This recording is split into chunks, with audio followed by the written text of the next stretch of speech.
Uh, So the bottom line is you should not only not share with anybody, but always check the email that you used as the primary username on regular basis, at least once a day, if it's not an email. Or what I do is I just put it on forward. So it goes to, these days with Exchange, you can forward it, you can set up a rule. If you get an email here, also get an email. So those are the things I do. You know what I've seen happen a few times in a larger organization is someone other than the owner or the founder set up the initial account, and then they got fired or something, or maybe they died or they moved on to another company, and then all of a sudden the business lost access to that account, and that can become a real problem. So for anybody who's in that position and the primary login is in the name of somebody that you don't have definite control over that email, you might want to look into that and change it. Yeah, and the other thing is the two-factor authentication. So usually somebody sets up the primary user, and the next thing is they're no longer around, and you can never log in. I mean, that's a very serious thing.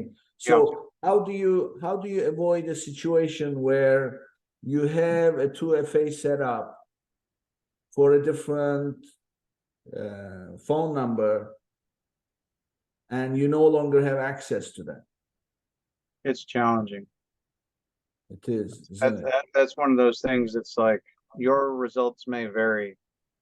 That's I'm sure that there's somebody out there who has a surefire way of dealing with that, but I always find that it's difficult. So I tell you this is what happened to me. This was a private equity firm. They acquired several brands, and one of those brands they lost control, so they came to me. So and I try and figure out, there is no way. So in the end, what ended up happening was I was not able to help them because I said there is nothing I can do. And I spoke to Amazon. What Amazon said was, we need to be able to verify the identity of the person. So they already have some information on file with the bank and the driver's license or whoever opened and whatever. So they are looking to see basically where else this current user or the current seller has access to the same information that they can verify. Right. And that was not like that.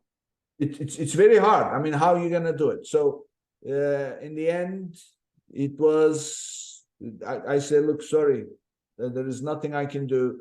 And then the guy reached out to Amazon high up and find somebody, and but I don't really know what happened. So this is a very serious thing. Whatever your primary username is, and what I like to do is use a phone number that can just give voice.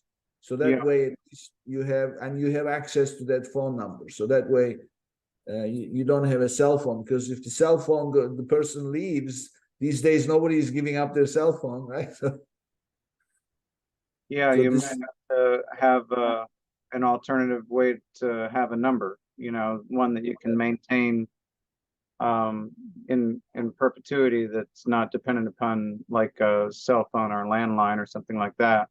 Yeah. But thankfully that's an obscure situation. I've only seen it a couple times. Yeah.